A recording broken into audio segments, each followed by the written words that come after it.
eu vou fazer uma primeira apresentação geral. Hoje a gente está começando uma série nova de seminários. Está tentando, eu e Giane, estamos tentando colocar em andamento uma nova série de seminários chamada DMFC, Diálogos Multidisciplinares sobre o Futuro da Ciência. Então, e aí a gente tem a honra, o prazer, a alegria de ter a abertura dessa nova série com a professora Maria Vitória. E, em princípio, a ideia é fazer a transmissão pelo YouTube, só que o organizador é um pouco relapso e deixou para fazer as coisas em cima da hora. E aí eu só fui tentar, porque você precisa pedir uma autorização para o YouTube para fazer a transmissão. A primeira, a partir daí você tem liberação contínua, né? Só que eu fiz isso ontem, em menos de 24 horas, então também peço desculpa, mas aí é tudo. Também peço desculpa. Não, mas acho que a Gabi esboçou uma expressão. Para fazer na tua conta? A minha conta também é liberada, mas eu queria fazer na do DMFC, já de forma oficial, entende? Mas beleza, a gente vai gravar, já está gravando, e aí a gente depois, também se alguém não estiver confortável, pode fazer tanto edição, ou então pode, sei lá, não gravar, entende? Mas eu acho que não tem problema, no modo geral. E aí a gente faz as devidas edições, principalmente do começo, né, e do final também. Bom, vou fazer uma apresentação aqui da professora Maria Vitória. Bom, a professora Maria Vitória é doutora em Engenharia de Produção pela UFRJ e ela também tem um mestrado, ela é mestre em Engenharia de Produção também pela UFRJ.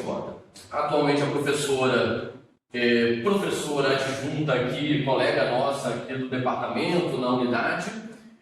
Bom, a professora desenvolve estudos na área de ergonomia, resiliência, modelagem de sistemas sociotécnicos complexos e projetos de postos de trabalho. Bom, a professora também já realizou avaliações ergonômicas nos setores de petróleo, aviação, hospitalar e industrial. Atua também como ergonomista na indústria automotiva Nissan do Brasil. E eu acho que bastante, talvez, disso aqui ela deve apresentar no seminário de hoje. Bom, o título do seminário é A Engenharia de Resiliência como um novo paradigma para gerenciar a segurança de sistemas sociotécnicos complexos, contenção de vazamento de petróleo, no caso particular de contenção de vazamento de petróleo. Professor Maria Vitória, o tempo é todo seu. Em geral, a gente não faz restrição de tempo, então fique à vontade, a gente só precisa almoçar em algum momento. Então, obrigado. Obrigada. Só para dar um overview, no caso, eu tinha falado que eu fiquei enchendo o Igor e a Giane para eles abrirem esse evento, né, que eu acho maravilhoso, do Journal Club, de todo conhecimento, né, trazer cada professor, trazer a sua pesquisa. E aí eu enchi tanto e participei de tanto que agora o Igor resolveu, pois abrir para o mundo mundial. Então, eu tentei não trazer uma aula específica, mas tentei trazer alguns tópicos para vocês entenderem mais ou menos o que eu falo, certo? O que seria um sistema sociotécnico, o que é complexidade, e especificamente um estudo de caso que foi feito dentro de uma refinaria. Por favor, avançando aqui. Então, só para iniciar, A gente deixa perguntas para o final ou perguntas para a secretária? Pode ficar à vontade, acho que fica um diálogo mesmo. Eu acho que isso depende de quem está apresentando, acho que pode ser. Mas pode ser um diálogo mesmo. Diálogos multidisciplinares sobre todas as áreas. Bom, basicamente, só para a gente iniciar, por que eu falo primeiro de só uma comparação simples do que é um sistema simples e um sistema complexo? No sistema simples, uma analogia seria, por exemplo, uma linha de produção de carros, onde basicamente o que eu tenho? Eu tenho um produto que ele passa por uma linha de produção e antes de passar já tem tudo 100% planejado, eu já sei que carro que vai passar, quais as peças, quantas pessoas para produzir, quanto tempo para produzir, tem tudo 100% bem cronometrado e bem planejado. Basicamente segue uma rotina, ou seja, esse sistema simplesmente eu conseguiria fragmentar ele de tal forma que eu, desfragmentando, montando, eu consigo voltar ao mesmo produto. Diferentemente de um sistema complexo. Que um sistema complexo seria, por exemplo, uma sala de controle de emergência, onde eu tenho diversos fatores, diversas variáveis que englobam esse sistema.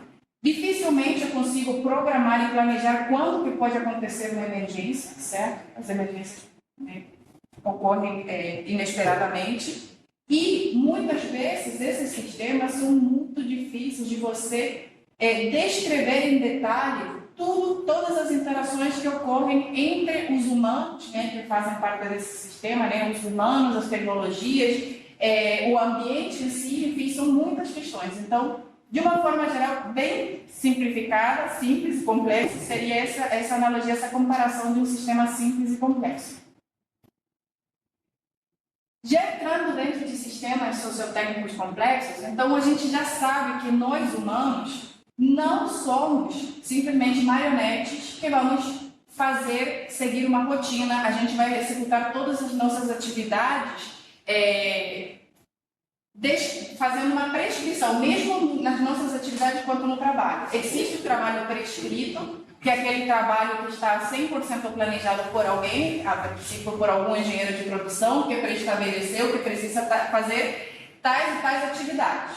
Só que nós, humanos, dificilmente a gente consegue seguir essa rotina, essa prescrição. No dia a dia, a gente vai adaptando, precisou fazer algum ajuste, acrescentar algum elemento, acrescentar algum artefato, enfim, temos essa capacidade, essa habilidade da gente fazer essas adaptações necessárias para conseguir lidar e resolver problemas no trabalho e os problemas do nosso dia a dia. E aí, a partir daí, com isso, a gente consegue lidar com a complexidade do mundo que a gente vive. Essa complexidade de sistemas nos quais estamos inseridos, que envolvem pessoas, certo? Todos nós, pessoas humanas, envolvem pessoas, envolvem tecnologias e envolve a organização em si, que são as organizações que demandam, muitas vezes, são quem impõem os ritmos de trabalho, que impõem as solicitações, né, as metas que precisam ser atendidas.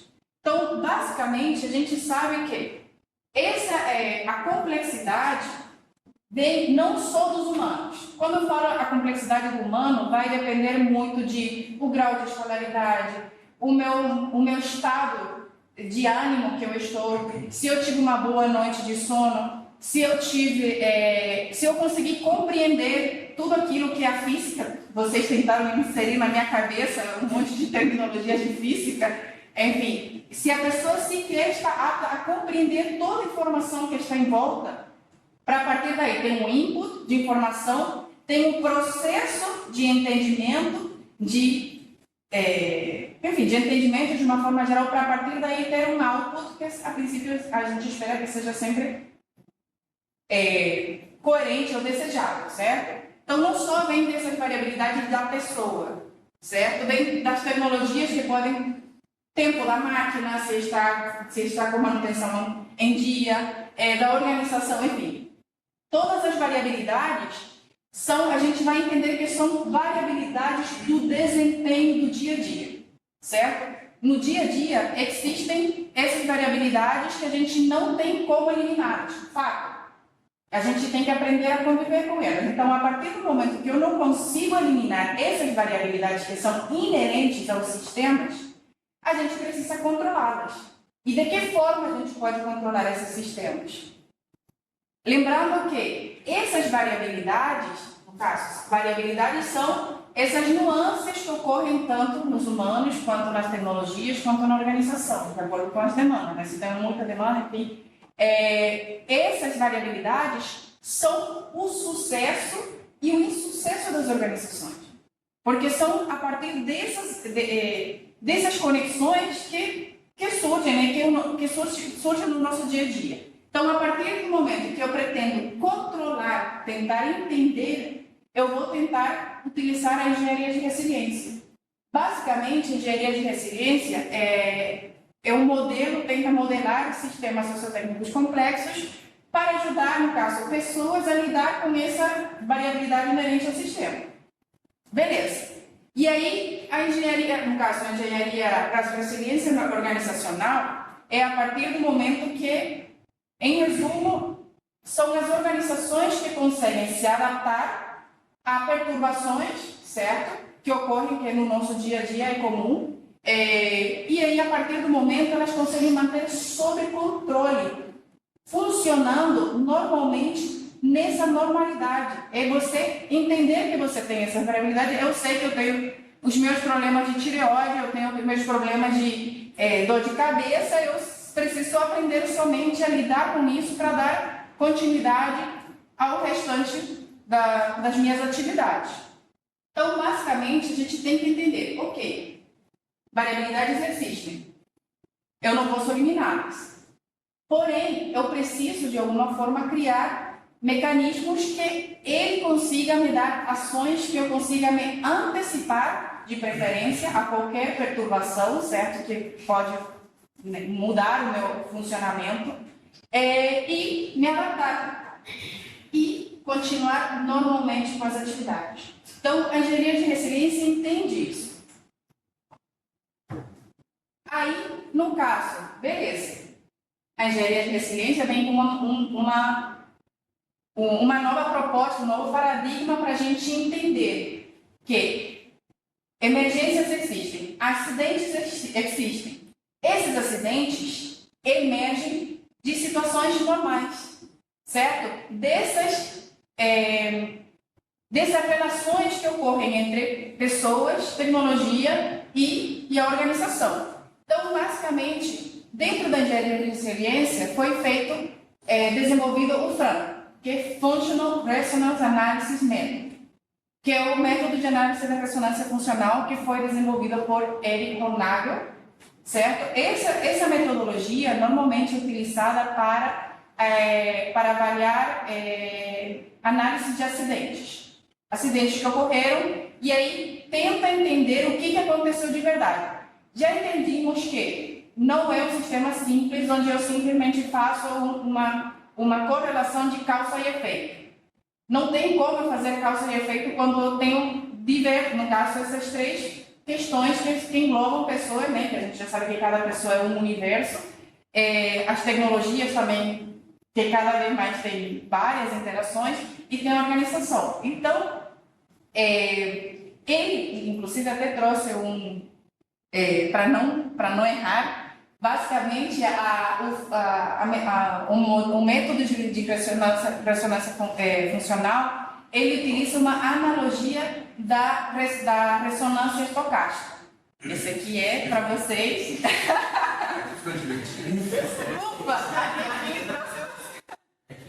uma homenagem aos meus colegas da área de exatas, onde a ressonância, como vocês sabem, vem da física e a estocástica da matemática.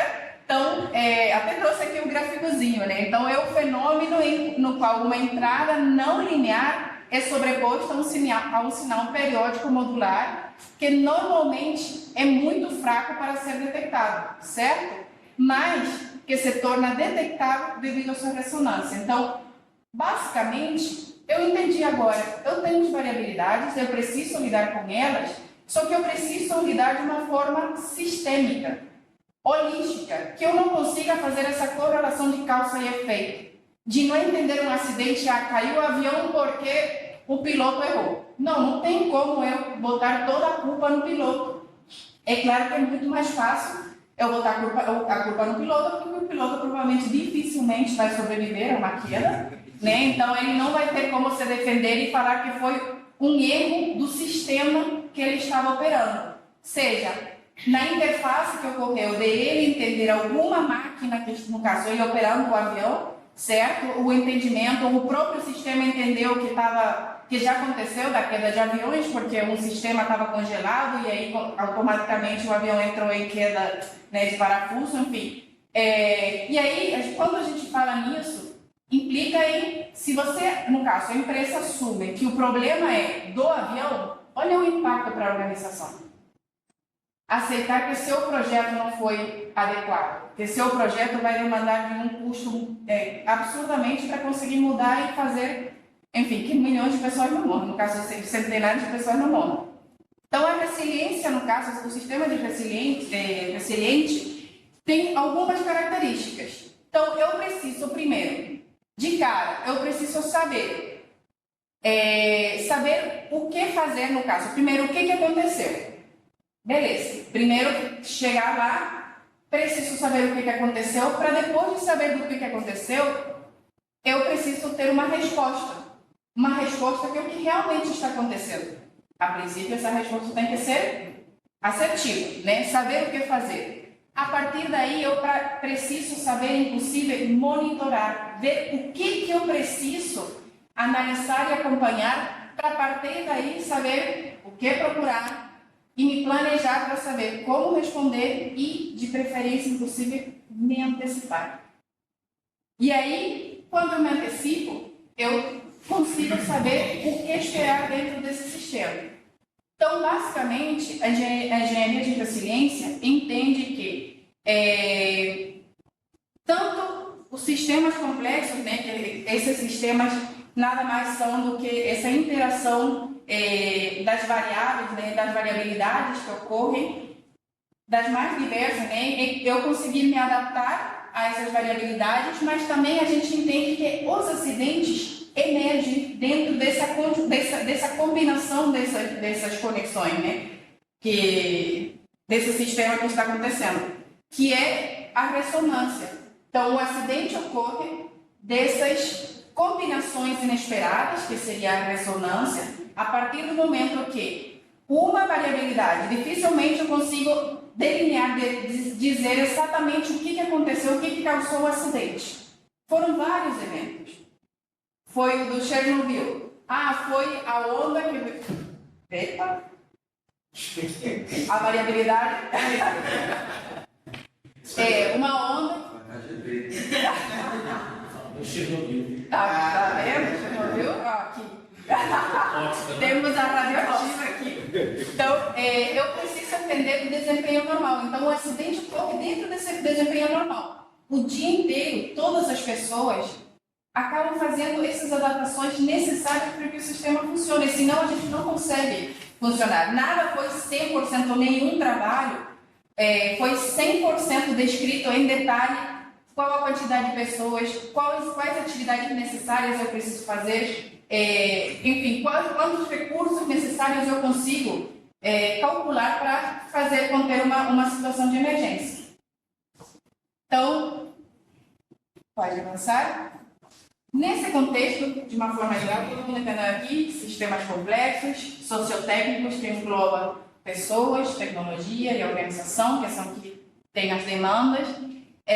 Eu preciso entender, então, que eu não consigo eliminá-las, então eu vou controlá-las. Como que eu vou controlá-las? Modelando essas variabilidades, que são dessas variabilidades que medem tanto o sucesso, no caso, que no dia a dia é o sucesso. Se eu consigo que o sistema funcione normalmente, é o sucesso.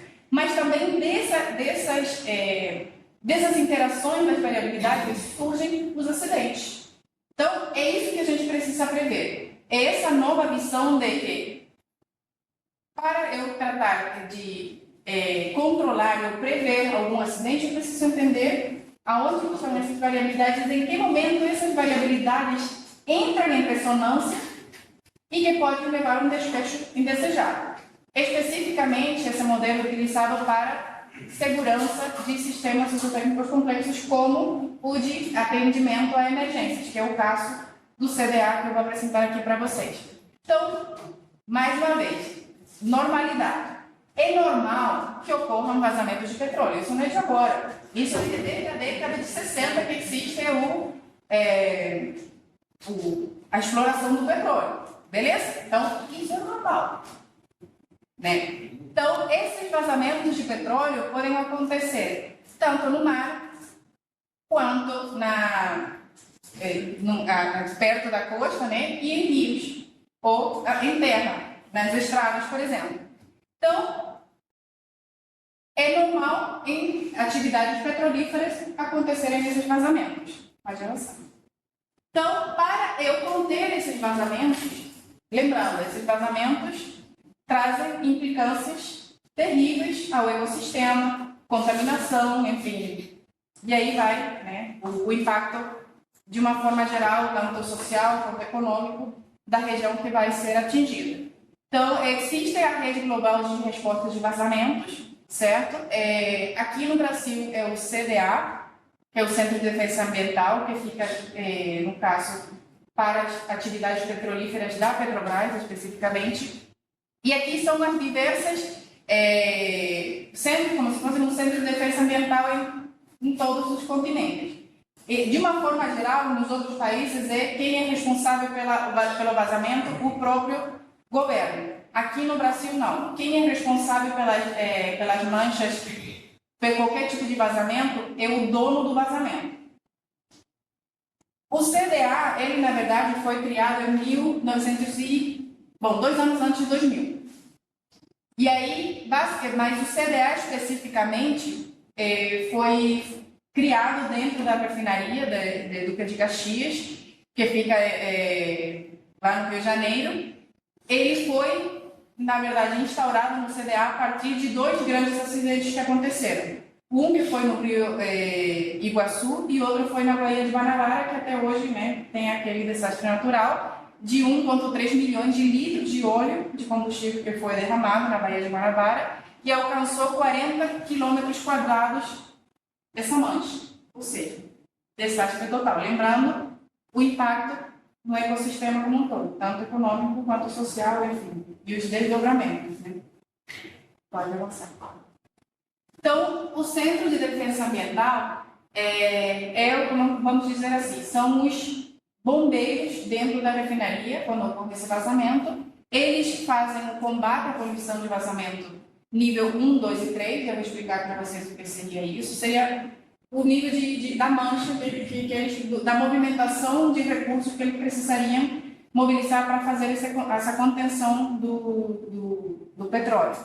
Ele protege as unidades operacionais. Unidades operacionais é onde ocorre qualquer tipo de atividade petrolífera no Brasil, e eles ficam de prontidão 24 horas durante esses dias, ou seja, é uma atividade contínua. Isso também caracteriza um sistema sociotécnico complexo. Ser dinâmico, porque o tempo inteiro varia, e o fato de ser constante. Então, o Centro de Defesa Ambiental tem os níveis de resposta, inclusive os tempos de resposta. Tempo é um fator importantíssimo para a contenção de vazamento. Quanto antes você consiga fazer essa contenção, menor o impacto ao meio ambiente. Então, eles têm desde o ponto de emergência, né, a unidade, que eles chamam a nível global, é Tier 1, Tier 2 e Tier 3. Aqui também segue o mesmo conceito. Nível 1, nível 2, nível 3. Nível 1 é quando o vazamento ocorreu dentro da unidade. Então, eu tenho todos os recursos, pessoas, material, enfim, tudo para eu conter dentro da minha unidade de negócio, dentro da refinaria, vamos dizer assim. Dependendo do vazamento, se foi muito além, aí eu faço a nível regional para depois ir a nível nacional ou internacional, e aí eu aciono os demais centros de defesa de combate à poluição. Então, seria basicamente isso. O daqui fica especificamente no Rio de Janeiro. Pode avançar. Então, o trabalho foi feito dentro da refinaria de Duque de Caxias. No caso, ela é uma atividade que é operada pela Opinabrix, ou seja, eles são terceiros. Isso é um outro fator lembra das variabilidades? O fato de você ser um funcionário terceiro faz toda a diferença dentro de uma empresa, ainda mais como a Petrobras, que a maioria tem funcionário, né, contratado, funcionário público, e lá quem é terceiro tem esse estigma de quem é terceiro é meio que delegado, ou você não se dirige a mim diretamente, me fale com o seu chefe, que seu chefe fala comigo. Então, é um fator importante na hora de comunicação, mas uma variável que pode afetar as atividades. Então, a refinaria, especificamente, fica próximo de áreas vulneráveis, como o Rio Iguaçu, se não me engano, e a Baía de Guanabara. Então, aqui é toda a refinaria, e especificamente seria o galpão, onde está o vermelhinho, seria onde fica, no caso, a maioria dos materiais, né, barreiras de contenção, etc., que ficam disponíveis para conter o vazamento. Então, vejam bem o que foi isso é uma outra variável. A localização em relação para deslocamento de todo o material necessário para você fazer a contenção, para você chegar no canal, depois no rio e depois para a Baía de Guanabara. Então, tem o tempo de deslocamento, sendo que o tempo é um fator importante para você minimizar os impactos. Então, dentro das operações do Centro de Defesa Ambiental, existe o treinamento dos funcionários, certo? Sempre, de alguma forma, mais uma vez, sistemas complexos, é difícil você prever absolutamente todas as possíveis possibilidades dos vazamentos, aonde que pode ocorrer, como que você... Aí tem áreas que ocorre o vazamento e você não tem acesso ao local para você chegar com esse material até lá, enfim, muitos outros fatores. Então, eles, de alguma forma, tentam fazer esse treinamento dos mais diversos cenários que poderia ser. Uso de novos equipamentos, então tem que ficar atualizando para, né, novos equipamentos demandam novos treinamentos, porque é outra interação.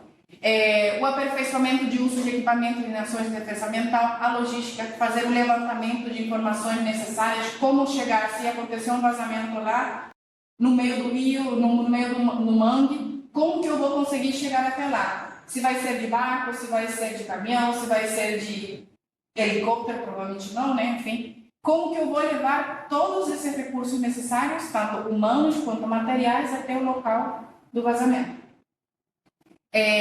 Elaboração das ações, não é só você chegar e identificar o local e aí, o que eu faço?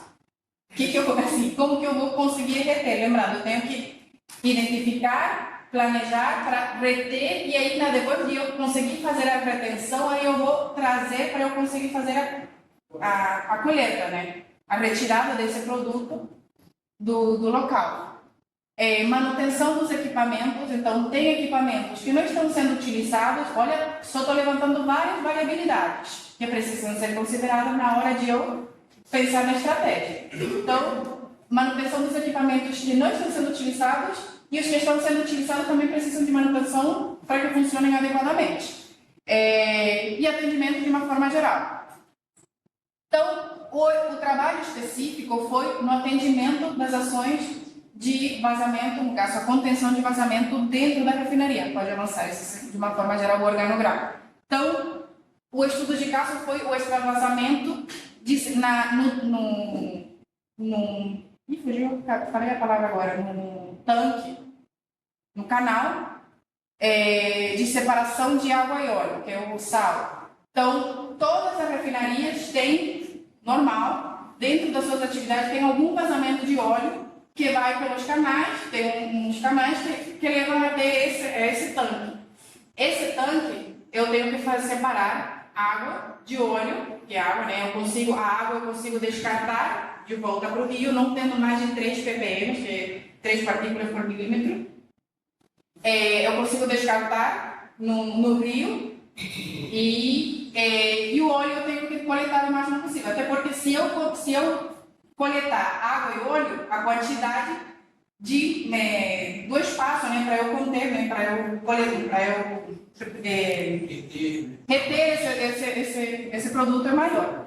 Então, grande quantidade de óleo que ocorre nesse canal. Esse canal aqui fica o tanque, lá em cima, né, o canal onde ocorre essa separação. Esse aqui é um canal e esse canal está conectado a esse rio. Então, se eu não conseguir conter esse óleo, vai para o rio, consequentemente para a Baía de Guanabara. Então, ocorre principalmente em época de chuva, onde tem uma grande quantidade de água, que aí vai ultrapassar ao longo do canal, tem várias barreiras de contenção e de absorção, nas barreiras que são os absorventes mesmo, só que com grande quantidade, o óleo passa tanto por cima quanto por baixo. Outra variável é a questão da temperatura. Se estiver muito quente, tem também o óleo sedimentado no fundo do canal, também pode, enfim. Muitas questões que o pessoal da Química saberia explicar melhor sobre aí temos uma Química, do pessoal da Química, que poderia trazer, que fazem com que ocorram falhas das barreiras de contenção. dentro da atuação tem, no caso, o modelo, né, de ressonância funcional segue essas etapas. A primeira etapa eu preciso identificar as situações características. O que é típico dessa situação? Nessa situação eu vou encontrar a mobilização dos recursos, a atuação, a contenção, proteção, deflexão, recolhimento e armazenamento. E essas são as possíveis estratégias para eu coletar esse óleo. Próxima etapa. Na segunda etapa do FRAM, eu preciso identificar as funções essenciais. O que é necessário para que essa atuação ocorra? Aí foi identificada as 3 funções principais. Então, avaliar o local, operacionalizar a estratégia e dimensionar os recursos. Depois dessas funções essenciais, eu vou identificar as situações características. O que é característico daquela situação? E aí foi novamente desmembrado em várias outras interações que ocorrem entre esses 3 elementos. Pessoas, sistema, no caso, pessoas, tecnologia, no caso, e a organização, a demanda que vem do ambiente onde ele está inserido. E aí foi desmembrado nessas outras funções e tarefas características. Ainda seguindo as etapas do FRAM, né, então, o objetivo principal, eu preciso identificar quais variabilidades, a variabilidade real é a variabilidade que está prescrita. E tem a variabilidade funcional, que é aquela que eu preciso identificar. É o que preciso detectar antes de que ocorra um acidente. Lembrando que a gente já está trabalhando dentro de uma contenção de um acidente. Então, já estou dentro de um contexto crítico. Já estou dentro de uma situação perturbadora, vamos dizer assim. Então, aí, a partir daí, a característica do FRAM é eu descrever, no caso, essas funcionalidades, essas variabilidades agora, através de esses 6 elementos, esses 6 aspectos, que seria entrada, saída, tempo, controle, recursos e o P seria a precondição. Aqui, ó, descrição. Primeiro seria entrada, input, output, saída, precondição, ou seja, que situação precisa ocorrer antes de tal situação. Recursos, que recursos eu preciso para fazer essa função rodar. Controle, que sistemas que eu consigo ter para controlar essa função. E o tempo necessário, pode ser inclusive tempo negativo, tempo positivo, e assim vai não entrar nos detalhes.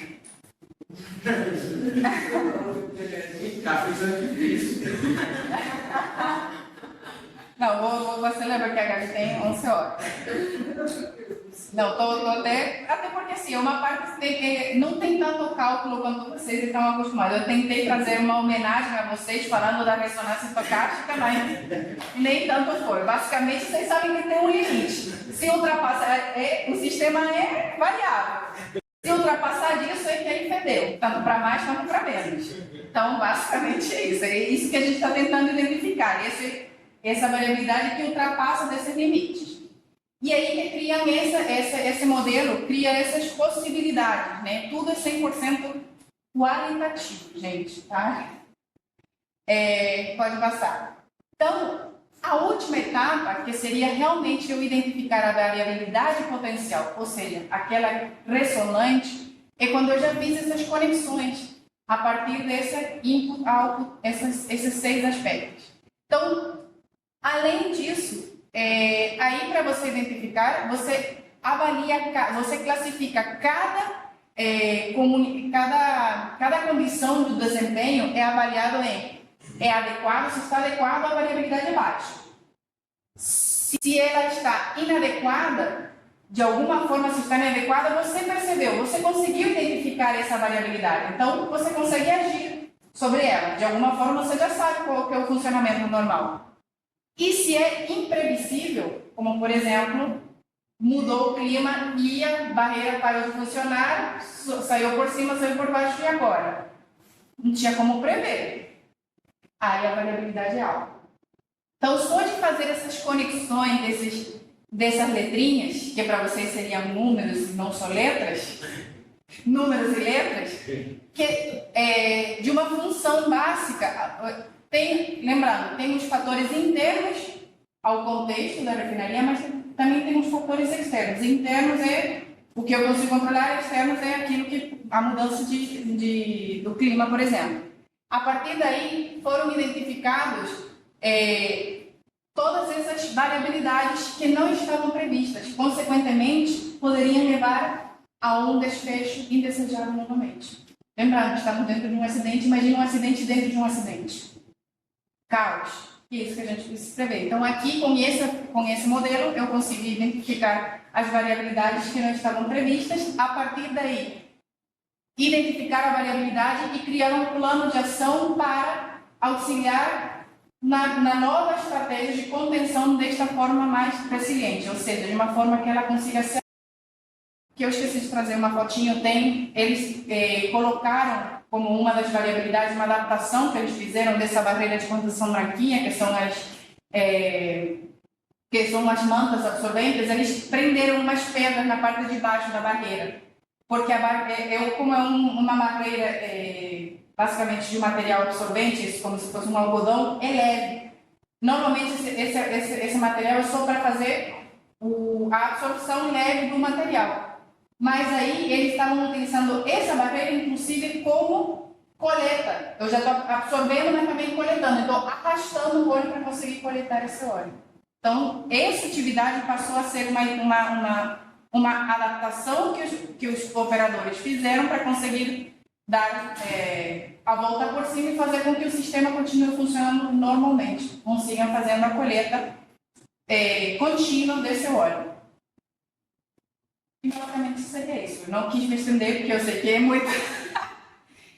Basicamente só isso. Eu só tenho a agradecer pelo tempo de vocês. Alguma dúvida? Agora a gente não sei se pegou ruim porque Não, é bom. virou um monólogo. Não. E como que na prática vocês fazem esse trabalho? Aqui a gente quer abrir esse setor na parte, né? Um setor socioeconômico cheio de pessoas. E como que a gente tem que montar essa variabilidade, vocês, na prática? Na prática é com muita interação com pessoas. Então, este trabalho demandou de muito, eu participar, no caso, como eu e Bernardo, fizemos juntos, Bernardo com outra temática, claro, participamos de diversos treinamentos dentro da refinaria. Para aprender o que eles fazem. E fora da refinaria. Fora da refinaria por quê? Porque aquele canal que eu mostrei para vocês, é uma área restrita. Ninguém que não tivesse um crachá específico podia entrar nessa área. Então a gente não conseguiu olhar ao vivo e em direto a atuação deles. Então a gente participou de treinamentos para entender, o mais difícil é você entender todas as atividades desses operadores e a partir daí você tentar captar o trabalho prescrito, o conhecimento implícito, tácito, implícito, enfim, tudo que está na cabeça deles e você colocar no papel, você formalizar esse conhecimento. Então, foi muita conversa com eles e participação de treinamentos, tanto dentro quanto fora. E o tempo inteiro validar. Depois que eu fiz, modelei, porque a característica do FRAN também é isso. É a primeira vez que uma análise de acidente é montada a partir de alguma forma de um esquema, de um fluxograma, que não seja linear, porque isso também seria falho completamente. É um sistema complexo, eu não consigo fazer essa linearidade. Então, a partir daí que a gente montou, ficou inteligível para as pessoas que precisavam validar, a gente voltava e validava. É isso aqui mesmo que ocorre? Tem essa entrada e saída? Depende disso, depende daquilo? E o tempo? Então, é construção o tempo inteiro de conversação, muito humano, pessoal humano. Conhecer muito bem a estrutura. Sim. E acreditem, assim, não se tinham eles tinham muito bem desenhado todos os equipamentos que eles utilizavam, mas não se tinham todas as ações que eles faziam, porque cada dia e a cada hora poderia mudar um fator e eles tinham que tomar uma nova estratégia. Teriam que decidir imediatamente, e aí, como que a gente consegue pegar essa mancha, que eles chamam de mancha órfã, como que a gente consegue pegar essa mancha e sempre tentar coletar a maior quantidade de manchas num único local para eu conseguir extrair o óleo. Então, basicamente, o que vocês fizeram, o trabalho foi de sistematizar um procedimento de prevenção de acidente, contenção de acidente, resolução, esse tipo de coisa. Na verdade, Eles já faziam, vocês foram lá e organizaram. Não. Não, eles já tinham e já tinham alguns procedimentos. Um trabalho prescrito. Prescrito, tem um vazamento de óleo, você precisa colocar essa barreira de contenção.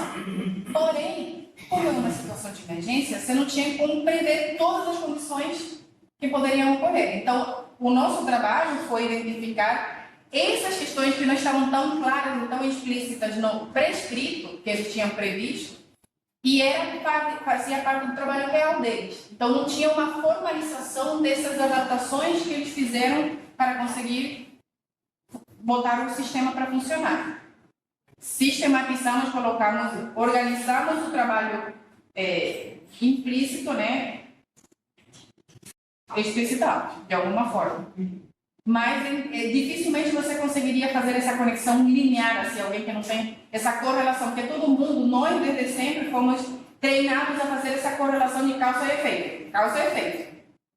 Se você se portar mal, você vai ser castigado. Você vai para o inferno. Basicamente. Lá não é assim. No dia a dia não é isso. Não é preto e branco. Vocês estavam calçados, coletados, o que utilizam para coletar isso? Porque eu vejo que eles são na corda, mas é um equipamento especial, você coloca na corda com uma lona que Não, então, tem vários equipamentos, dependendo do material que foi vazado, que você vai coletar. E também do tempo, porque quanto maior o tempo, o óleo vai ficando mais denso, mais volátil, enfim, várias questões. Então, tem de praxe normal, seria essa barreira de contenção, que é uma barreira laranja, essa daí, que é uma lona mesmo com alguma estrutura por dentro, é uma boia com uma parte, com uma lona por baixo que é flexível, porque precisa seguir, né, a ondulação da água, e por baixo ainda tem uma estrutura de ferro e uma corrente, para dar o peso para que consiga descer e não fazer com que a água, né, o óleo ultrapasse por cima ou por baixo. Só que quando ocorre, não tem nenhum equipamento, por exemplo, que comporte grandes quantidades de água, que é quando chove muito, é aquela enxurrada. Então o óleo vai por cima, vai por baixo e não tem nenhum equipamento que comporte isso. E aí, qual é a estratégia? Você coloca mais barreiras? Você coloca qual tipo de barreira? Qual tipo de material? E aí foi esse trabalho que evidenciou isso de, nessa situação, você não tem nada.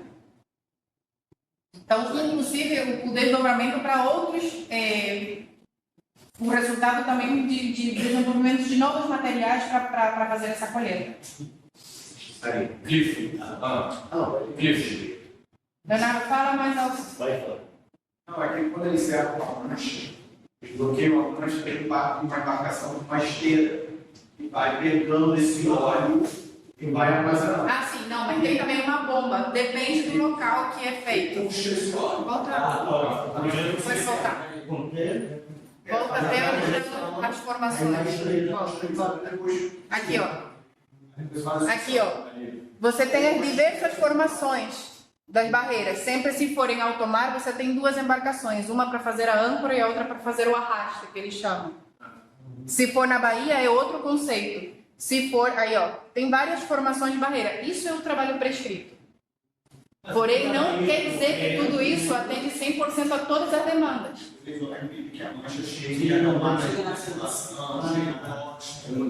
Porque chega a área vulnerável. Isso é. Mas, muitas vezes, é complicado de acesso também. Eu queria colocar o seguinte, a engenharia de resiliência acho que traz um conteúdo novo, né? A engenharia, que é uma crítica ao idealismo, né? Caso o processo produtivo não tem problemas, eu acho que até a construção as refinarias construídas ali, um processo que gerou mais problemas no passado do que nós pensávamos na situação ideal. E ao longo que foi construído agora, que a hidrelétrica também não é uma questão, não era para ser ideal, foi uma questão de referência, né? Angra dos Reis não é uma área fechada que subiu A ideia é, pô, se chover muito, vai limpar tudo, mas não tem na Bahia, todo material radioativo vai ficar na Bahia. Então a gente vai ter uma contenção de material radioativo dentro da Bahia, ele é grande, ele não falou que a ilha é grande, deveria ter sido lá de fora, ele é o oceano, né? Agora ela é dentro da Bahia. Não espalhar para o oceano, pode, o japonês fez isso, o que eu faço? Pega essa quantidade toda de Fukushima, jogo água, uma percentual baixo de material nuclear, a China reclamou, e joga no mar da China. Eles jogaram, né? Toda a Fukushima foi água radioativa foi para o mar. O problema é que o nosso vai ficar ali, né? Mas eles esperaram. Não, isso não esperaram sempre nós. Eles esperaram assim, viu? Não, mas eles esperam ter. Eles esperam ter. Gente, fizeram para fazer, né? Eles aumentaram a quantidade de Isso. Mas deixa em container para depois voltar. Eles jogaram. Nossa, não detalhe isso. Não, mas aí eu estou falando de levar isso para uma. Não precisa obrigar, não. Que não corre, não tem isso. Que nem os 3 ppm. É aceitável, tá? É tipo a citação do livro de Barack do café. Aceitável. Não, tem limitação, tem que ter de rato com molho de tomate. Eu colocaria assim, no caso da engenharia de resiliência traz a quebra do internismo, nós temos problemas. E aí eu colocaria assim, nos cursos de engenharia, no caso nosso, para trazer essa discussão dentro desses cenários. Como é que a gente pode trazer isso dentro para os cursos? Porque na formação dos engenheiros, toda essa questão real de olhar, não é uma... É de aprender tanto dos acertos quanto das falhas, porque as falhas fazem parte, né? A falha foi aquela variabilidade, aquela adaptação que não deu certo, mas a gente precisa aprender. E quais os modelos do processo vai coletar a busca do real, você tinha falado o real, manipular na cabeça, Sim. O real, para poder atuar sobre ele. Então, nesse ponto, você pode ser um norteador de como os cursos, a formação, né? De engenharia, de todo mundo, de que não existe um ideal, então temos que olhar a realidade da água. Agora, um ponto mais técnico. Nessas questões de coletar esses materiais, constrói-se um modelo. Como você bem falou, tem várias variáveis, e existem variáveis ainda que a gente tem que detectar, aí não vai só detectar na hora que um problema de fato ocorrer. Sim. E aí foi interessante, cara. As crianças, de repente, vai ter uma aviação.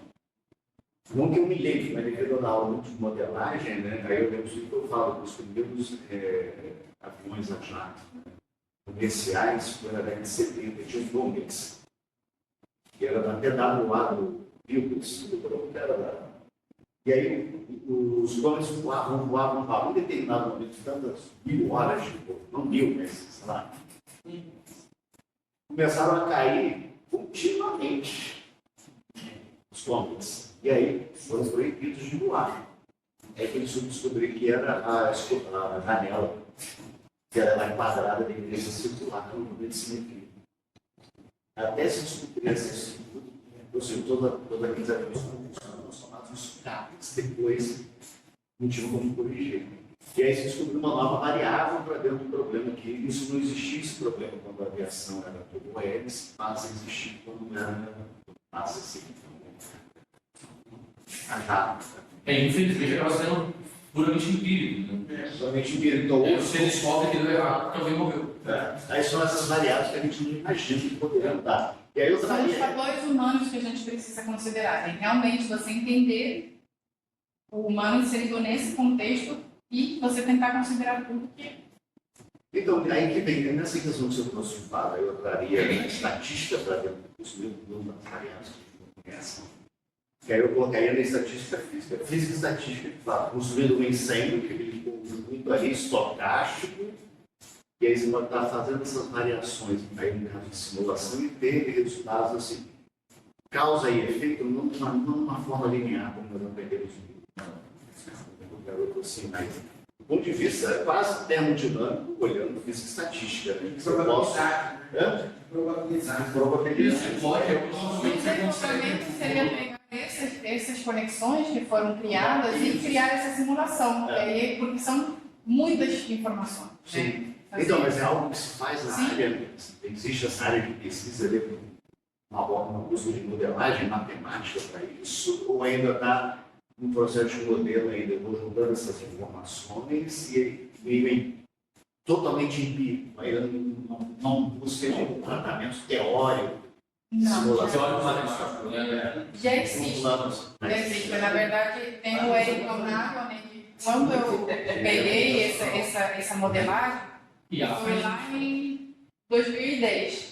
Então, era muito recente. Hoje em dia, ele continua com essa pesquisa. Já tem, inclusive, o próprio, tem um aplicativo, um software que já faz essa simulação, essa modelagem. Só que, assim, mais uma vez, até hoje tem diversos artigos científicos, até livros dele mesmo, utilizando essa modelagem, só que ainda não tem uma única modelagem única universal, uma única receita de bolo. Então, ainda continua sendo o desafio de você captar todas as variabilidades da situação normal. O que é o normal? Eu acho que aqui no departamento, por exemplo, teria tanto o varídico, sistemas complexos, o Marno faz algo semelhante também. E acho que a inteligência artificial conseguiria ser uma ferramenta bem interessante, né, para poder identificar os fatores, jogar dentro de um modelo desse, fazer várias simulações e tentar prever alguns problemas. Eu vejo que mostra um sistema caótico, de fato, mais profundamente, que aí eu acho que na engenharia de fato pode ser que não tenha dado atenção, pode ir para um sistema caótico. Acho que o sistema caótico é você analisar como um sistema complexo, que tem vários fatores, várias variáveis, você coloca dentro de uma equação diferencial, uma equação dinâmica, e resolve. Aí, por um artigo. Como isso E a vai minha ser fácil, bem usado? Então, é tão fácil você colocar os pesos para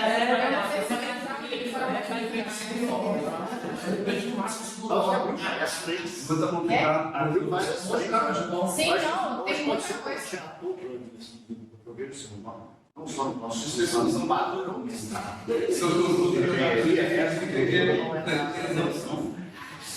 No geral, Principalmente dentro da engenharia, o que você falou, está todo mundo modelado. Eu só ia fazer a minha ilha, meu arranjo físico, um sistema simples, de uma linha de produção, onde é fácil. Eu consigo prever o que vai acontecer, é simples. Mas quando você entra, até o que o Clifford falou, da questão assim, de gerenciamento de um novo lugar, com os possíveis riscos, acidentes e tal, tem um paralelo muito forte com isso. Sim, sabe? sim, na verdade. E é muito interessante, porque existe assim, alguns outros, você colocou ali o clima. O clima, não, você tem uma variável clima, você tem a chance de que 1 em 1 milhão vai nevar na rádio. E aí você coloca, né, tem o peso e qual é o impacto disso. Assim. Então tem coisas bem, são extremamente complexas.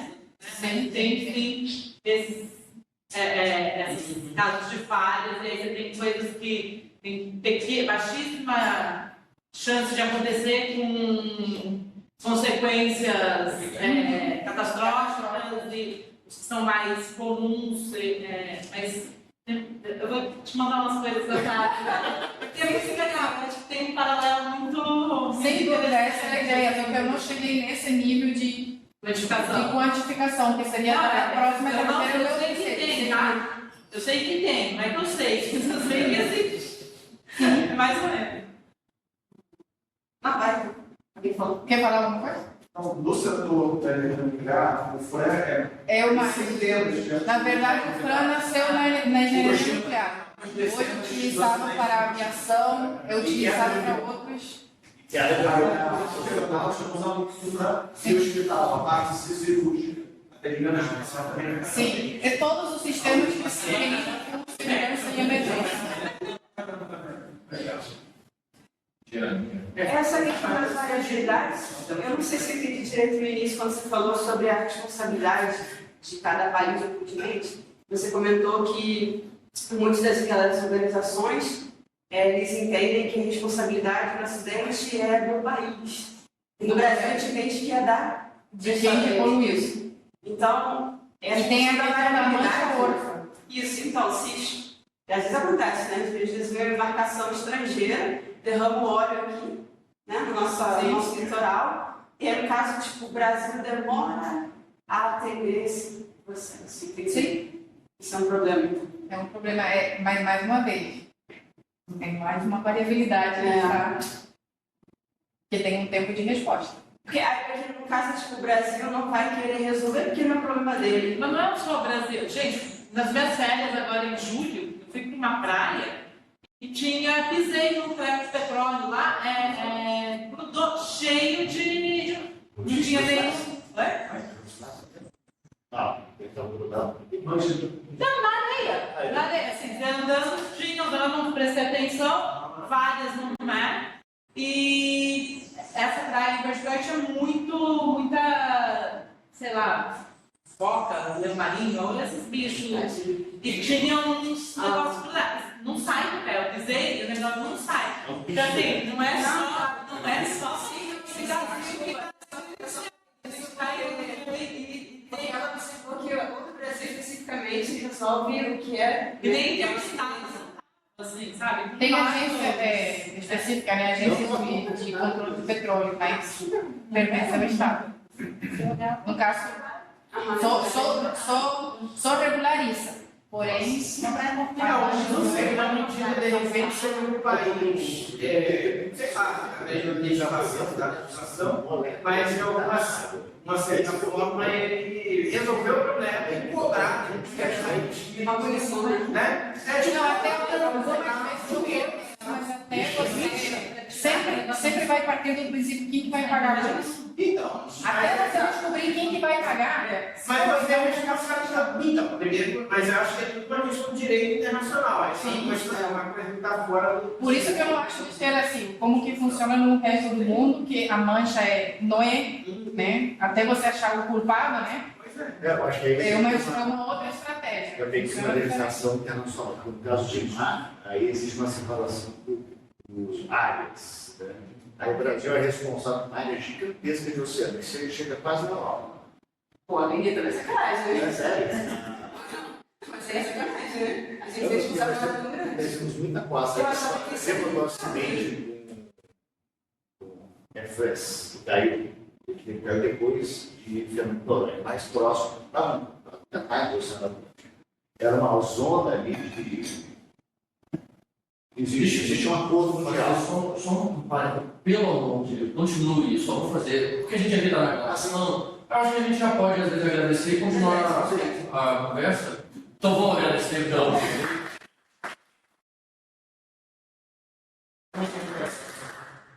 É porque